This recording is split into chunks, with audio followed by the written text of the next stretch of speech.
ഓം ശാന്തി 14/7/2024 അവ്യക്ത BapDada revise course 25/11/2000. മുരളിയുടെ ടൈറ്റിലാണ് ബാബ് സമാനാകുന്നതിന് 2 കാര്യങ്ങളിൽ ദൃഢത വയ്ക്കൂ. സ്വമാനത്തിലിരിക്കുക, എല്ലാവർക്കും ബഹുമാനം നൽകുക. ഇന്ന് ബാബ്ദാദ തന്റെ പ്രിയപ്പെട്ടവരിലും പ്രിയപ്പെട്ട, മധുരമായതിലും മധുരമായ കൊച്ചു ബ്രാഹ്മണ പരിവാരമെന്ന് പറഞ്ഞാലും ബ്രാഹ്മണ ലോകമെന്ന് പറഞ്ഞാലും അതിനെ തന്നെ നോക്കിക്കൊണ്ടിരിക്കുകയാണ്. ഈ കൊച്ചു ലോകം എത്ര വേറിട്ടതുമാണ്, എന്നാൽ പ്രിയപ്പെട്ടതുമാണ്. എന്തുകൊണ്ട് പ്രിയപ്പെട്ടതാണ്? എന്തെന്നാൽ ബ്രാഹ്മണ ലോകത്തെ ഓരോ ആത്മാവും വിശേഷ ആത്മാവാണ്. കാണുമ്പോൾ അതീവ സാധാരണ ആത്മാക്കളായി കാണപ്പെടുന്നു. എന്നാൽ ഏറ്റവും വലുതിലും വലിയ വിശേഷത ഓരോ ബ്രാഹ്മണ ആത്മാവിന്റെയും ഇതാണ്: പരമാത്മാവിനെ തന്റെ ദിവ്യ ബുദ്ധിയിലൂടെ തിരിച്ചറിഞ്ഞു. 90 വയസ്സായ വൃദ്ധനാകട്ടെ, രോഗിയാകട്ടെ, എന്നാൽ പരമാത്മാവിനെ തിരിച്ചറിയാനുള്ള ദിവ്യബുദ്ധി, ദിവ്യനേത്രം ബ്രാഹ്മണ ആത്മാക്കൾക്കല്ലാതെ പേരുകേട്ട വിഐപികൾക്കും ഇല്ല. ഈ എല്ലാ അമ്മമാരും എന്തുകൊണ്ട് ഇവിടെ എത്തിച്ചേർന്നു? കാലുകൾ ചലിച്ചോ ചലിച്ചില്ലയോ, എന്നാൽ എത്തിച്ചേർന്നിരിക്കുന്നു. അപ്പോൾ തിരിച്ചറിഞ്ഞോ? അതിനാലാണല്ലോ എത്തിച്ചേർന്നത്. ഈ തിരിച്ചറിയാനുള്ള നേത്രം, തിരിച്ചറിയാനുള്ള ബുദ്ധി താങ്കൾക്കല്ലാതെ ആർക്കും പ്രാപ്തമാകുക സാധ്യമല്ല. എല്ലാ അമ്മമാരും ഈ ഗീതം പാടുന്നില്ലേ? ഞങ്ങൾ കണ്ടു, ഞങ്ങൾ അറിഞ്ഞു. മാതാക്കൾക്ക് ഈ ലഹരിയില്ലേ? കൈ വീശിക്കൊണ്ടിരിക്കുന്നു. വളരെ നല്ലത്. പാണ്ഡവർക്ക് ലഹരിയുണ്ടോ? ഓരോരുത്തരും ഒന്നിനൊന്ന് മെച്ചമാണ്. ശക്തികളിലും കുറവില്ല, പാണ്ഡവരിലും കുറവില്ല. എന്നാൽ ബാബ്ദാദയ്ക്ക് ഇതാണ് സന്തോഷം. ഈ കൊച്ചു ലോകം എത്ര പ്രിയപ്പെട്ടതാണ്. പരസ്പരം കാണുമ്പോഴും എത്ര പ്രിയപ്പെട്ട ആത്മാക്കളായി തോന്നുന്നു. ബാബ്ദാദ ദേശവിദേശത്തെ സർവ ആത്മാക്കളിലൂടെയും ഇന്ന് ഈ ഹൃദയത്തിന്റെ പാട്ടാണ് കേൾപ്പിച്ചുകൊണ്ടിരുന്നത്. ബാബ, മധുരമായ ബാബ, ഞങ്ങൾ അറിഞ്ഞു, ഞങ്ങൾ കണ്ടു. ഈ ഗീതം പാടി പാടി നാനാഭാഗത്തെയും മക്കൾ ഒരു വശത്ത് സന്തോഷത്തിൽ, മറുവശത്ത് സ്നേഹസാഗരത്തിൽ അലിഞ്ഞു ചേർന്നിരിക്കുന്നു. ആര് തന്നെ നാനാഭാഗത്തുള്ളവരായാലും ഇവിടെ സാകാരത്തിലില്ലെങ്കിലും ഹൃദയം കൊണ്ട്, ദൃഷ്ടി കൊണ്ട് ബാബ്ദാദയ്ക്ക് മുന്നിലാണ്. ബാബ്ദാദയും സാകാരത്തിൽ ദൂരെ ഇരുന്നു കൊണ്ട് കുട്ടികളെ സന്മുഖത്ത് തന്നെ കണ്ടുകൊണ്ടിരിക്കുകയാണ്. ദേശത്ത് ആകട്ടെ വിദേശത്താകട്ടെ ബാബ്ദാദയ്ക്ക് എത്ര സമയത്തിൽ എത്തിച്ചേരാൻ കഴിയും? ചുറ്റിക്കറങ്ങാൻ കഴിയുമോ? ബാബ്ദാദ നാനാഭാഗത്തെയും കുട്ടികൾക്ക് പകരമായി കോടാനുകോടിയിലും കൂടുതൽ സ്നേഹസ്മരണകൾ നൽകുകയാണ്. നാനാഭാഗത്തെയും കുട്ടികളെ കണ്ടുകണ്ട് എല്ലാവരുടെയും ഹൃദയത്തിൽ ഒരേ ഒരു സങ്കല്പം തന്നെ കണ്ടുകൊണ്ടിരിക്കുകയാണ്. എല്ലാവരും ഇതാണ് പറഞ്ഞുകൊണ്ടിരിക്കുന്നത്: എനിക്ക് പരമാത്മാവ് നൽകിയ 6 മാസത്തെ ഹോംവർക്ക് ഓർമ്മയുണ്ട്. താങ്കൾ എല്ലാവർക്കും ഓർമ്മയുണ്ടല്ലോ, മറന്നുപോയിട്ടില്ലല്ലോ. പാണ്ഡവർക്ക് ഓർമ്മയുണ്ടോ? നന്നായി ഓർമ്മയുണ്ടോ? ബാബ്ദാദ വീണ്ടും വീണ്ടും എന്തുകൊണ്ടാണ് ഓർമ്മപ്പെടുത്തുന്നത്? കാരണം സമയത്തെ കണ്ടുകൊണ്ടിരിക്കുകയാണ്. ബ്രാഹ്മണാത്മാക്കൾ സ്വയത്തെയും കണ്ടുകൊണ്ടിരിക്കുകയാണ്. മനസ്സ് ചെറുപ്പമായി പോവുകയാണ്, ശരീരം വയസ്സാവുകയാണ്. സമയത്തിന്റെ വിളിയും ആത്മാക്കളുടെ വിളിയും നല്ല രീതിയിൽ കേട്ടുകൊണ്ടിരിക്കുകയാണ്. അപ്പോൾ ബാബ്ദാദ കണ്ടുകൊണ്ടിരിക്കുകയായിരുന്നു. ആത്മാക്കളുടെ വിളി ഹൃദയത്തിൽ വർദ്ധിച്ചുകൊണ്ടിരിക്കുകയാണ്. ഹേ സുഖദേവ, ഹേ ശാന്തിദേവ, ഹേ സത്യസന്തോഷദേവ, അല്പം അഞ്ജലി എനിക്കും നൽകിയാലും. ചിന്തിക്കൂ, നിലവിളിക്കുന്നവരുടെ വരി എത്ര വലുതാണ്. താങ്കൾ എല്ലാവരും ചിന്തിക്കുന്നു, ബാബയുടെ പ്രത്യക്ഷത എത്രയും വേഗം നടക്കണം. എന്നാൽ പ്രത്യക്ഷത ഏത് കാരണത്താൽ നിന്നു പോയിരിക്കുകയാണ്? താങ്കൾ ഏവരും ഇതേ സങ്കല്പം ചെയ്യുമ്പോൾ, ഹൃദയത്തിന്റെ ആഗ്രഹവും വയ്ക്കുമ്പോൾ, വായിലൂടെ പറയുകയും ചെയ്യുന്നു, എനിക്ക് ബാബ് സമാനം ആകണം. ആകേണ്ടേ? ആകണമോ? നല്ലത്. പിന്നെ എന്താണ് ആകാത്തത്? ബാബ് ദാദ ബാബ് സമാനം ആകുവാൻ പറഞ്ഞിട്ടുണ്ട്. എന്താകണം? എങ്ങനെയാകണം? സമാനം എന്ന വാക്കിൽ ഈ 2 ചോദ്യവും ഉയർത്താൻ ആവില്ല. എന്താകണം? ഉത്തരമില്ലേ? ബാബ് സമാനമാകണം. എങ്ങനെയാകണം? Follow father. മാതാപിതാവിന്റെ ചുവട് പിന്തുടരണം. നിരാകാര അച്ഛൻ, സാകാര ബ്രഹ്മ അമ്മ. എന്താ പിന്തുടരാനും അറിയില്ലേ? പിന്തുടരുവാൻ ഇന്നത്തെ ലോകത്ത് അന്ധർ പോലും ചെയ്തോളും. കണ്ടിട്ടുണ്ട്, ഇടയ്ക്ക് അവർ മരത്തടിയുടെ ശബ്ദം കേട്ട് മരത്തടിയെ പിന്തുടർന്ന് എവിടെ എത്തിച്ചേരുന്നു. താങ്കളാണെങ്കിൽ മാസ്റ്റർ സർവശക്തിവാൻ ആണ്, ത്രിനേത്രിയാണ്, ത്രികാലദർശിയാണ്. പിന്തുടരുക താങ്കൾക്കെന്താ വലിയ കാര്യമാണോ? എന്താ വലിയ കാര്യമാണോ? പറയൂ, വലിയ കാര്യമാണോ? അല്ല, പക്ഷെ ആയിപ്പോകുന്നു. ബാബ് ദാദ എല്ലായിടവും ചുറ്റിക്കറങ്ങുന്നു, സെന്ററിലും കുടുംബത്തിലും. അപ്പോൾ ബാബ് ദാദ കണ്ടു, ഓരോ ബ്രാഹ്മണാത്മാവിന്റെയും അടുക്കൽ, ഓരോ സെന്ററിലും, ഓരോരുത്തരുടെ കുടുംബസ്ഥാനത്തും എവിടെയെല്ലാം ബ്രഹ്മബാബയുടെ ചിത്രങ്ങൾ വെച്ചിട്ടുണ്ട്. അവ്യക്ത ബാബയുടെ ആകട്ടെ, ബ്രഹ്മബാബയുടേതാകട്ടെ, എവിടെയെല്ലാം നോക്കിയാലും ചിത്രങ്ങൾ തന്നെ ചിത്രങ്ങൾ കാണപ്പെടുന്നു. നല്ലത് തന്നെ. എന്നാൽ ബാബ് ദാദ ഇത് ചിന്തിക്കുന്നു, ചിത്രം കണ്ടുകൊണ്ട് ചരിത്രം ഓർമ്മ വരുന്നുണ്ടല്ലോ. അതോ ചിത്രം മാത്രം കാണുന്നുവോ?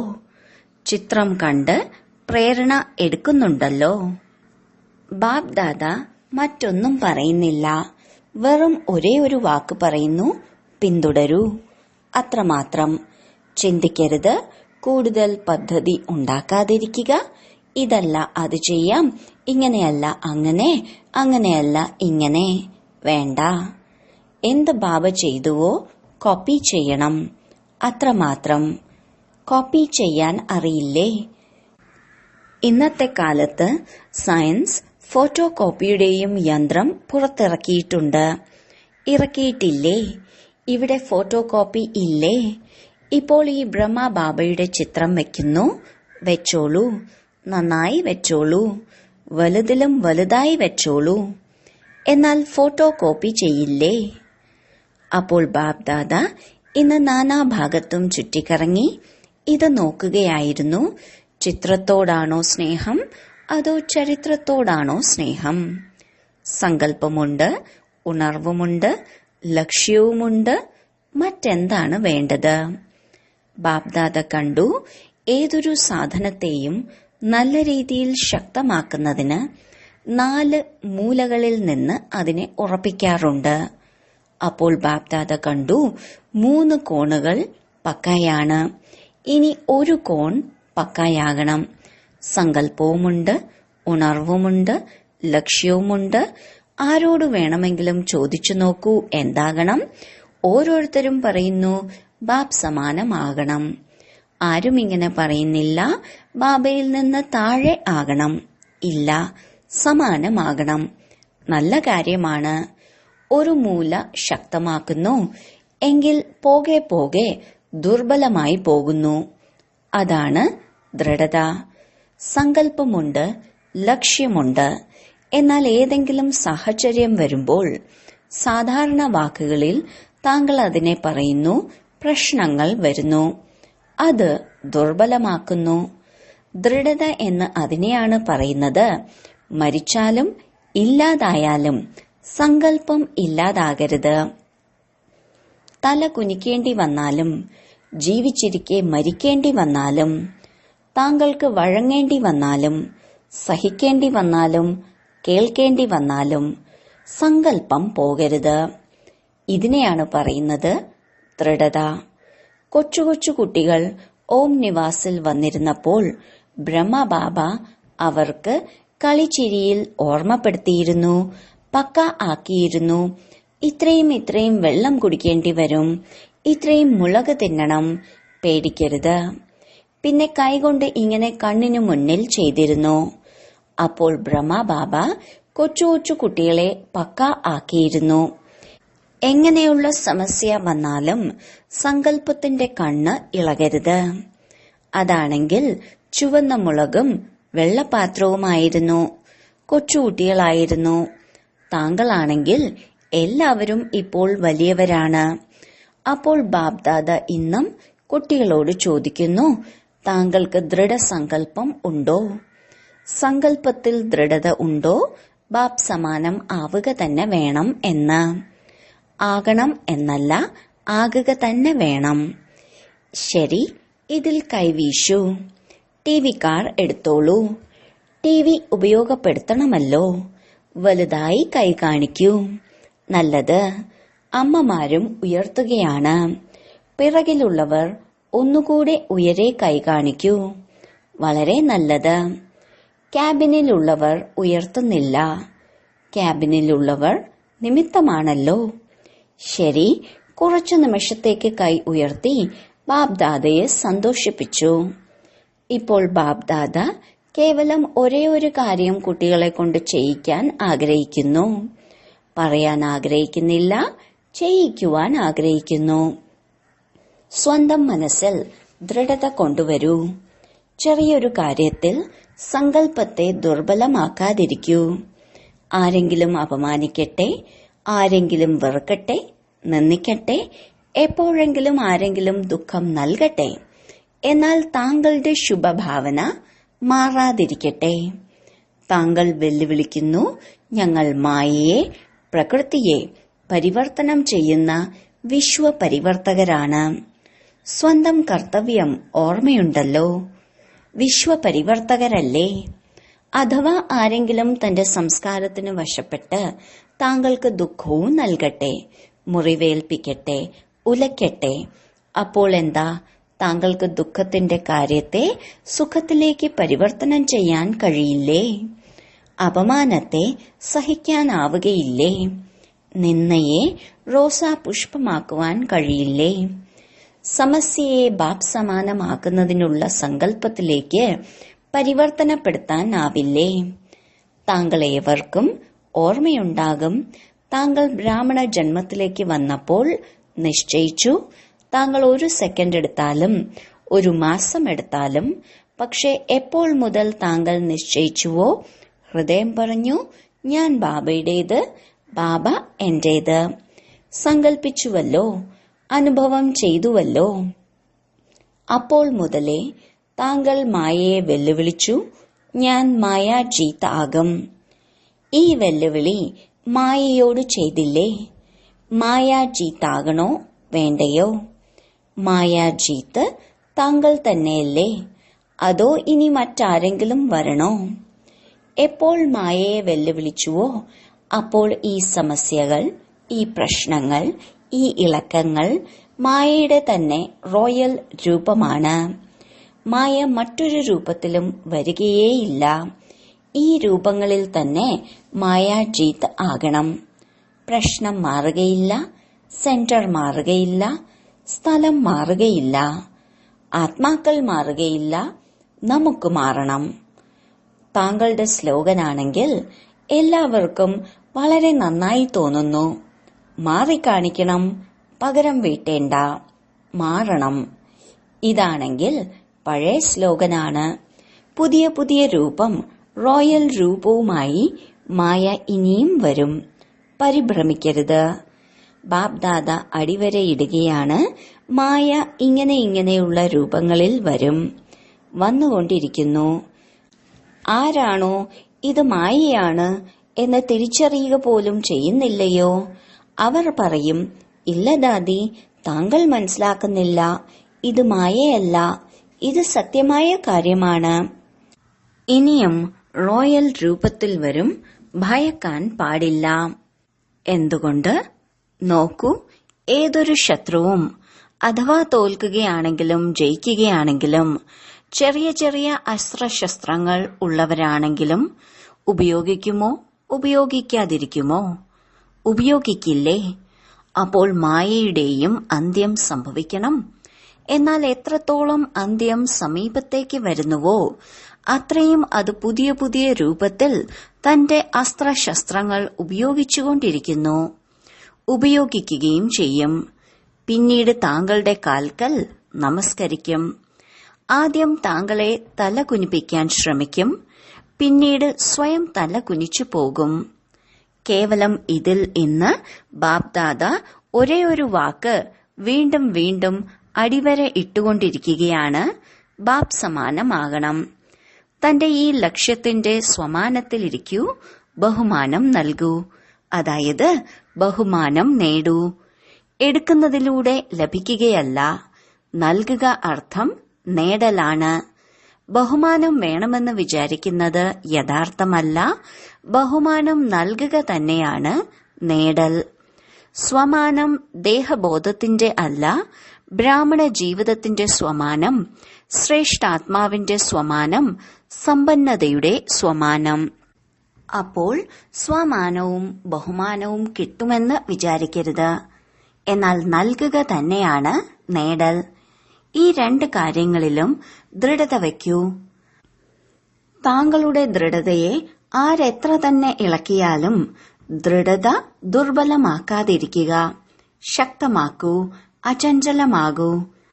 അപ്പോൾ ഈ ചെയ്ത പ്രതിജ്ഞ 6 മാസത്തിന്റെ പ്രതിജ്ഞ ഓർമ്മയുണ്ടല്ലോ. ഇത് നോക്കരുത്. ഇപ്പോഴാണെങ്കിൽ 15 ദിവസം പൂർത്തിയായി 5.5 മാസം കിടക്കുന്നുണ്ട്. ആത്മീയ സംഭാഷണം ചെയ്യുമ്പോൾ അമൃതവേളയ്ക്ക് ആത്മീയ സംഭാഷണം ചെയ്യുന്നു. അപ്പോൾ ബാപ്ദാദയ്ക്ക് വളരെ നല്ല നല്ല കാര്യങ്ങൾ കേൾപ്പിക്കുന്നു. സ്വന്തം കാര്യങ്ങൾ അറിയാമല്ലോ. ഇനി ദൃഢതയെ സ്വന്തമാക്കൂ. തലതിരിഞ്ഞ കാര്യങ്ങളിൽ ദൃഢത വയ്ക്കാതിരിക്കുക. ക്രോധിക്കുക തന്നെ വേണം. എനിക്ക് ദൃഢനിശ്ചയമുണ്ട്, ഇങ്ങനെ ചെയ്യരുത്. എന്തുകൊണ്ട്? ഇന്നത്തെ കാലത്ത് ബാപ്ദാദയുടെ അടുക്കൽ റെക്കോർഡിൽ ഭൂരിപക്ഷവും ക്രോധത്തിന്റെ പല പല പ്രകാരത്തിലുള്ള റിപ്പോർട്ട് എത്തുന്നു. മഹാരൂപത്തിൽ കുറവാണ്, എന്നാൽ അംശരൂപത്തിൽ പല പല തരത്തിലുള്ള ക്രോധത്തിന്റെ രൂപം കൂടുതലാണ്. ഇതിൽ ക്ലാസ് എടുക്കുക. ക്രോധത്തിന് എത്ര രൂപങ്ങളുണ്ട്? പിന്നെ എന്തു പറയുന്നു? എനിക്കങ്ങനെ ഉദ്ദേശ്യമില്ലായിരുന്നു, ഭാവന ഇല്ലായിരുന്നു, ഇങ്ങനെ തന്നെ പറഞ്ഞുകൊള്ളുന്നു. ഇതിനെക്കുറിച്ച് ക്ലാസ് എടുക്കുക. ടീച്ചർമാർ ധാരാളം വന്നിട്ടുണ്ടല്ലോ. ബ്രാക്കറ്റിൽ 1200 ടീച്ചർമാർ ഉണ്ട്. 1200 തന്നെ ദൃഢസങ്കല്പം ചെയ്യുകയാണെങ്കിൽ നാളെ തന്നെ പരിവർത്തനം സംഭവിച്ചേക്കാം. പിന്നെ ഇത്രയും അപകടം ഉണ്ടാവുകയില്ല. എല്ലാവരും രക്ഷപ്പെടും. ടീച്ചർമാർ കൈ ഉയർത്തു. ധാരാളമുണ്ട്. ടീച്ചർ അർത്ഥം നിമിത്ത അടിത്തറ അഥവാ അടിത്തറ പക്കായാണ്. അതായത് ദൃഢമായി ഇരുന്നുവെങ്കിൽ വൃക്ഷം തനിയെ തന്നെ നേരെയായിക്കൊള്ളും. ഇന്നത്തെ കാലത്ത് ലോകത്താകട്ടെ ബ്രാഹ്മണ ലോകത്താകട്ടെ ഓരോരുത്തർക്കും ധൈര്യവും സത്യമായ സ്നേഹവും വേണം. ആസക്തിയുടെ സ്നേഹമല്ല, സ്വാർത്ഥതയുടെ സ്നേഹമല്ല, സത്യമായ സ്നേഹം. രണ്ടാമത്തേത് ധൈര്യം. 95% ആരെങ്കിലും സംസ്കാരത്തിന് വശപ്പെട്ടിരിക്കുകയാണ് എന്ന് കരുതൂ. പരവശമായി, മേലും കീഴുമായി. എന്നാൽ 5% നല്ലത് ചെയ്തു. എന്നാലും താങ്കൾ അവരുടെ 5% നന്മയെ എടുത്ത് ആദ്യം അവരിൽ ധൈര്യം നിറയ്ക്കൂ. ഇത് വളരെ നല്ലതാണ് ചെയ്തത്. പിന്നെ അവരോട് പറയൂ, ബാക്കി ഇത് ശരിയാക്കണം. അവർക്ക് ഫീൽ ആവുകയില്ല. അഥവാ താങ്കൾ പറയുകയാണ്, ഇതെന്താ ചെയ്തത്, ഇങ്ങനെ ഒരിക്കലും ചെയ്യരുത്, ഇങ്ങനെ ചെയ്യാൻ പാടുള്ളതല്ല, എങ്കിൽ ആദ്യമേ തന്നെ പാവം സംസ്കാരത്തിന് വശപ്പെട്ടതാണ്, ദുർബലമാണ്. അവർ അപ്പോൾ പരിഭ്രമിച്ചു പോകുന്നു. പുരോഗതി ഉണ്ടാവുക സാധ്യമല്ല. 5% ആദ്യം ധൈര്യം നൽകൂ. താങ്കളിലുള്ള ഈ കാര്യം വളരെ നല്ലതാണ്. ഇത് താങ്കൾക്ക് വളരെ നന്നായി ചെയ്യാൻ കഴിയും. പിന്നെ അവർക്ക് സമയം നോക്കി അവരുടെ സ്വരൂപത്തെ മനസ്സിലാക്കി കാര്യം പറഞ്ഞു കൊടുക്കുകയാണെങ്കിൽ അവർ പരിവർത്തനപ്പെട്ടുകൊള്ളും. ധൈര്യം നൽകൂ. പരവശ ആത്മാക്കളിൽ ധൈര്യം ഉണ്ടാവുകയില്ല. ബാബ താങ്കളെ എങ്ങനെ പരിവർത്തനം ചെയ്തു? താങ്കളുടെ കുറവ് കേൾപ്പിച്ച് താങ്കൾ വികാരിയാണ്, താങ്കൾ ചീത്തയാണ് എന്ന് പറഞ്ഞുവോ? താങ്കൾക്ക് സ്മൃതി നൽകി താങ്കൾ ആത്മാവാണ്. ഈ ശ്രേഷ്ഠ സ്മൃതിയിലൂടെ താങ്കളിൽ സമർത്ഥത കൈവന്നു, പരിവർത്തനം ചെയ്തു. അപ്പോൾ ധൈര്യത്തിലൂടെ സ്മൃതി നൽകൂ. സ്മൃതി സ്വതവേ തന്നെ സമർത്ഥത കൊണ്ടുവരും. മനസ്സിലായോ? അപ്പോൾ സമാനമായി പോകുമല്ലോ. കേവലം ഒരു വാക്ക് ഓർമ്മിക്കൂ, ഫോളോ ഫാദർ മദർ. എന്ത് ബാബ ചെയ്തുവോ അത് ചെയ്യണം, അത്രമാത്രം. ചുവടിന്മേൽ ചുവട് വെക്കണം. അപ്പോൾ സമാനമാകുക സഹജമായി അനുഭവമാകും. ഡ്രാമ കൊച്ചു കൊച്ചു കളികൾ കാണിച്ചുകൊണ്ടിരിക്കുന്നു. ആശ്ചര്യത്തിന്റെ ചിഹ്നം ഇടുന്നില്ലല്ലോ. ശരി, അനേകം കുട്ടികളുടെ കാർഡ്, കത്ത്, ഹൃദയത്തിന്റെ പാട്ട് ബാബ്ദാദയുടെ അടുക്കൽ എത്തിച്ചേർന്നിരിക്കുന്നു. എല്ലാവരും പറയുന്നു, ഞങ്ങളുടെയും ഓർമ്മ നൽകണം, ഞങ്ങളുടെയും ഓർമ്മ നൽകണം. അപ്പോൾ ബാബയും പറയുന്നു, എന്റെ സ്നേഹസ്മരണ നൽകിക്കൊള്ളൂ. ഓർമ്മിക്കുന്നത് ബാബയും ചെയ്യുന്നു, കുട്ടികളും ചെയ്യുന്നു. എന്തെന്നാൽ ഈ ചെറിയ ലോകത്തിൽ ബാബ്ദാദയും കുട്ടികളുമേ ഉള്ളൂ. മറ്റു വിസ്താരമൊന്നും തന്നെ ഇല്ല. അപ്പോൾ ആരെ ഓർമ്മ വരും? കുട്ടികൾക്ക് ബാബ, ബാബയ്ക്ക് കുട്ടികൾ.